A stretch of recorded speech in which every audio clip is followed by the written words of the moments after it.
Russian Imperialism and Colonization, a detailed analysis. Introduction. Russian imperialism, particularly during the expansion of the Russian Empire from the 16th to the 19th centuries, was one of the most profound and transformative forces in Eurasian history. The vast territories of Siberia and Central Asia were crucial to Russia's imperial ambitions. These regions, rich in resources and strategically located, became key to the empire's drive for dominance in Asia and Europe. However, the conquest and subsequent colonization of these areas had profound consequences for the indigenous peoples, who faced not only military subjugation but also cultural erosion and economic exploitation. This paper will explore the process of Russian imperialism in Siberia and Central Asia, the treatment of indigenous populations, and the enduring impact of these actions on the region. The conquest of Siberia and Central Asia. The Russian Empire's expansion into Siberia and Central Asia was neither rapid nor straightforward. It occurred over several centuries, driven by the Empire's desire for territorial expansion, economic gains, and security against foreign powers. The conquest of these regions is often framed as a gradual process that involved various military, economic, and cultural strategies. A. Siberia, the first frontier of Russian expansion. Siberia's conquest began in the late 16th century, marking the first phase of Russian imperialism. Siberia, a vast and sparsely populated region, was seen as an area rich in natural resources such as furs, timber, and minerals, which made it an attractive target for expansion. The 1. Initial expeditions and military conquests, 16th to 17th century. The Russian expansion into Siberia began in earnest in 1581, when the Cossack leader Yermak Timofeyevich led an expedition against the Siberian Khanate of the Tatars, who had been resisting Russian domination. Yermak's success in defeating the Tatar Khanate paved the way for further Russian incursions into Siberia. Over the next century, the Russian state, supported by the Cossacks, carried out numerous military expeditions to subdue indigenous groups like the Khanty, Mansi, and Evenki. These peoples, who had lived in Siberia for thousands of years, resisted the Russian advance. However, the Russians used superior military tactics, such as firearms and fortified outposts, to break the indigenous resistance. The Russian strategy of conquest was both violent and coercive, involving the establishment of forts, ostrogs, and the imposition of tribute systems, often in the form of furs. Many indigenous communities were forced to pay tribute to the Russian state, with failure to do so resulting in harsh punishment, including violence and displacement. 2. Economic motivation. Siberia's vast natural resources were a primary motivation for Russian expansion. The fur trade, particularly the trade in sable, became a significant economic driver for the empire. The Russians also sought access to Siberia's timber, minerals, and later agricultural land, all of which contributed to the empire's growing wealth and influence. As Russian settlers began to colonize Siberia, they introduced agriculture, livestock, and mining. This fundamentally altered the landscape, disrupting traditional indigenous ways of life. The fur trade in particular relied on the exploitation of local wildlife and became a central part of the region's economy. However, the overexploitation of animal populations led to environmental degradation. 3. The role of the Cossacks and the state. The Russian Cossacks played a central role in the conquest of Siberia. These semi-military communities were often at the forefront of Russian expansion, using their knowledge of the terrain and their skills in warfare to subdue indigenous groups. The Russian state initially did not have enough military resources to directly control Siberia, so it relied on Cossacks to act as both colonizers and enforcers of Russian authority. Cossack settlements in Siberia served as outposts for the expansion of Russian control. These settlements often had a dual purpose. They were military garrisons and centers of trade, where Russian settlers and indigenous peoples engaged in the fur trade. 2. The treatment of indigenous peoples. The treatment of indigenous peoples in Siberia and Central Asia was varied, but it was overwhelmingly harsh, especially considering the methods of integration employed by Russian imperial authorities. Russian imperialism sought to not only subjugate these indigenous populations, but also to integrate them into the empire through a multifaceted approach that included military force, economic exploitation, and cultural assimilation. This multi-pronged strategy of colonization significantly impacted indigenous communities in Siberia and Central Asia. A military subjugation and violence. 1. Violence against indigenous peoples. As the Russian Empire expanded into Siberia and Central Asia, indigenous populations were often subjected to violent subjugation. Cossack raids and military campaigns carried out by Russian forces resulted in the deaths of thousands of indigenous people. Russian authorities employed brutal tactics to force native populations into submission. These tactics included massacres, forced relocations, and reprisals against communities that resisted Russian rule. One of the most notorious examples of Russian violence against indigenous peoples occurred during the Bashkir Uprising of 1755 to 1756. The Bashkirs, a Turkic-speaking people living in the Ural region, revolted against Russian tax policies. In response, the Russian military conducted a violent crackdown, destroying entire villages and killing thousands of Bashkirs. The brutal suppression of this revolt highlighted the Russian Empire's willingness to use military force to maintain control. Similarly, as Russian forces advanced into Central Asia, violent clashes between Russian soldiers and indigenous groups were common. The Caucasus Uprising of 1873 is another example where the indigenous people of the region fought against Russian imperialism. The uprising was quickly and violently suppressed by Russian forces, resulting in significant casualties among the indigenous fighters and civilians.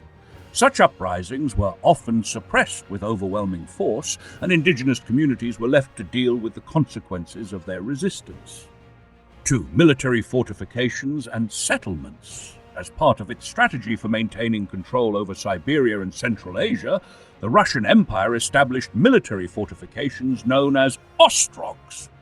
These were fortresses or strongholds that served as military bases, strategically placed along trade routes or areas of military importance. These forts played a dual role in the colonization process.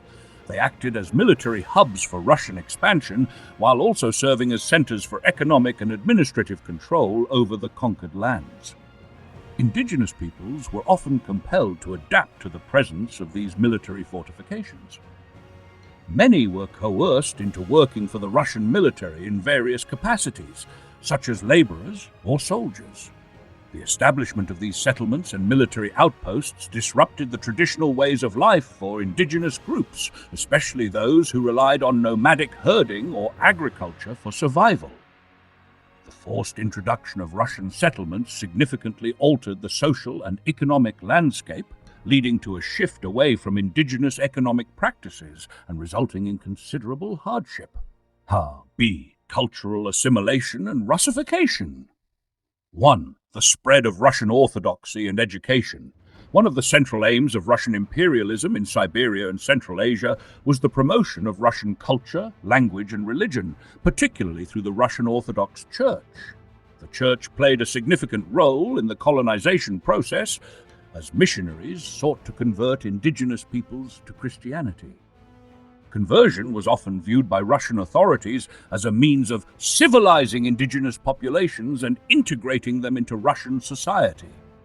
The Russian state supported the establishment of Orthodox churches and schools in newly conquered territories, aiming to spread Russian cultural values and religious practices.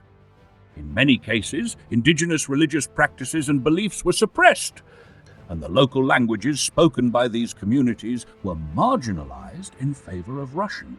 The process of Russification, which aimed to assimilate the indigenous peoples, led to the erosion of local cultures and traditions.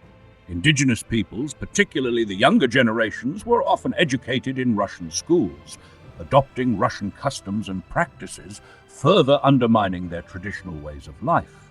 The imposition of Russian Orthodox Christianity. The imposition of Russian Orthodox Christianity was a significant aspect of the cultural transformation forced upon indigenous societies during Russian colonization. Central Asian peoples, including the Kazakhs, Kyrgyz, and others who practiced Islam or indigenous shamanistic beliefs, faced tremendous pressure to abandon their faiths in favor of Russian Orthodox Christianity. This process of religious conversion was not voluntary in many cases, as it was used as a tool for cultural assimilation. The Russian Empire viewed Christianity as a method for civilizing the indigenous populations, an integral part of the imperial agenda to integrate the diverse ethnic groups into the Russian societal framework. Missionaries were sent to Central Asia and Siberia to convert the local populations, often using forceful methods. Alongside religious conversion, the Russian Orthodox Church played an essential role in educating indigenous children in Russian customs, language, and worldview, suppressing local traditions and belief systems. As Russian Orthodox Christianity spread, it disrupted traditional spiritual practices, deeply altering the cultural fabric of indigenous societies. Local shrines, sacred sites, and ceremonies were targeted, with the Russian authorities imposing new religious structures and practices. In some cases, indigenous populations were forcibly relocated to areas where conversion could be more effectively enforced, with Russian Orthodox churches built at the heart of these newly established settlements. Economic exploitation and land displacement. Economic exploitation was another crucial aspect of Russian imperialism in Siberia and Central Asia. The Russian Empire's expansion was driven not only by territorial ambitions, but also by the need to extract resources and increase its economic power.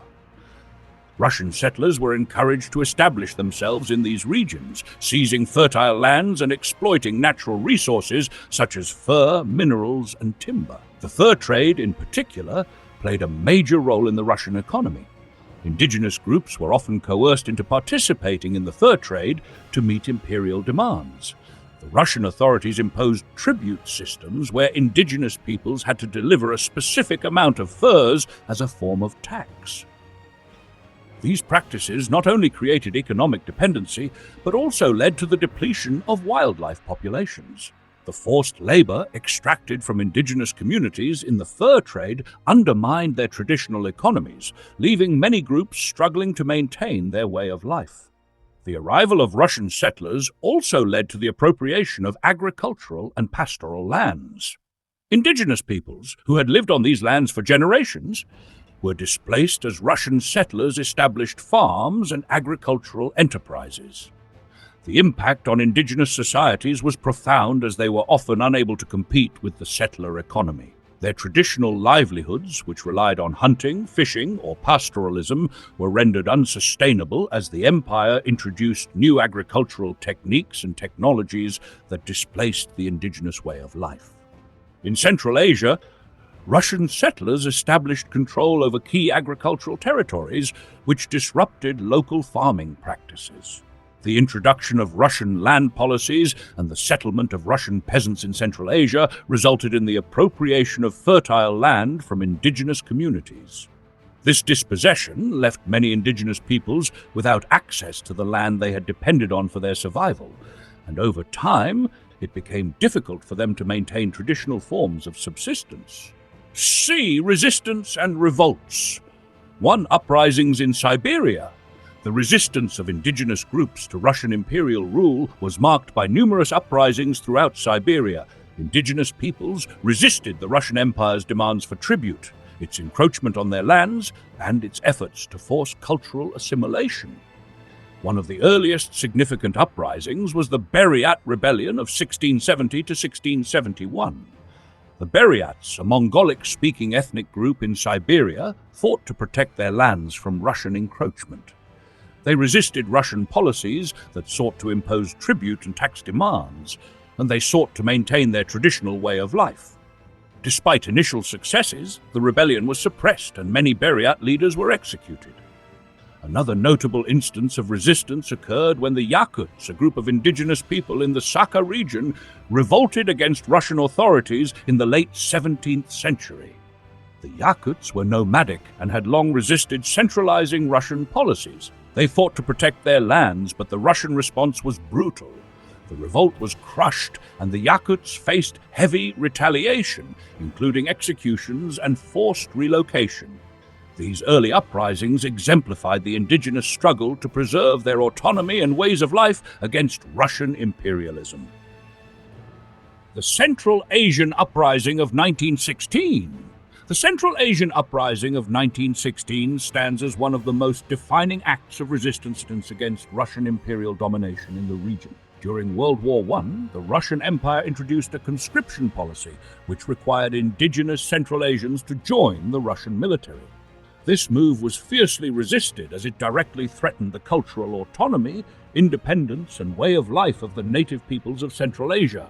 The conscription order provoked widespread protests and revolts across the region. The revolt initially ignited in the Cossack steppes, where local men resisted being drafted into the Russian army. The unrest rapidly spread to other parts of Central Asia, including present-day Kyrgyzstan, Uzbekistan, and Tajikistan, as indigenous communities united in their defiance of Russian rule. The uprising became a significant challenge to Russian control in Central Asia, as it embodied the resistance of the native population to the imposition of foreign military power.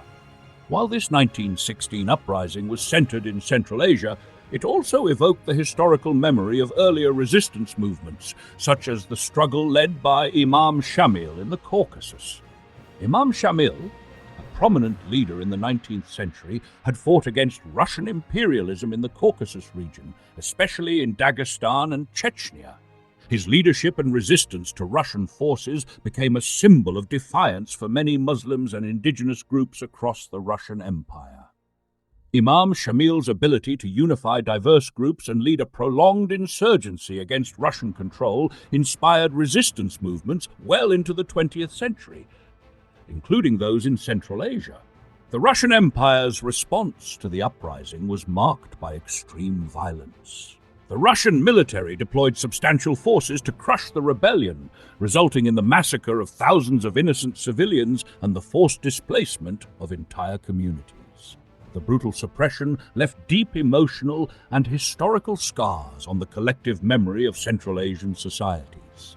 Though the uprising was ultimately suppressed, the events of 1916 remain a powerful symbol of resistance against colonial rule and a pivotal moment in the history of Russian imperialism in the region. Conclusion: the conquest and colonization of Siberia and Central Asia by the Russian Empire were driven by a complex mix of military, economic, and cultural motivations.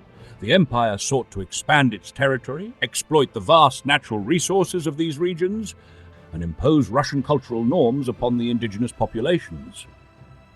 The consequences for the native peoples of Siberia and Central Asia were catastrophic, with widespread violence, displacement, economic exploitation, and cultural suppression. Despite the overwhelming power of the Russian Empire, resistance from indigenous communities was persistent and unyielding. Over the centuries, these communities engaged in numerous uprisings and revolts in efforts to protect their lands, cultures, and way of life. The memory of figures like Imam Shamil, whose resistance became a symbol of unity and resilience, continued to inspire future generations of Central Asians in their fight against colonial domination. The impact of Russian imperialism continues to reverberate through the political, social, and cultural landscapes of these regions. Indigenous communities still wrestle with the lasting effects of colonization. The history of Russian imperialism highlights the brutal, exploitative nature of colonial rule and the resilience and agency of the indigenous populations that fought against it. Understanding the complexities of Russian expansion in Siberia and Central Asia is crucial to appreciating the enduring struggles for cultural preservation, political autonomy, and self-determination in these regions today. I hope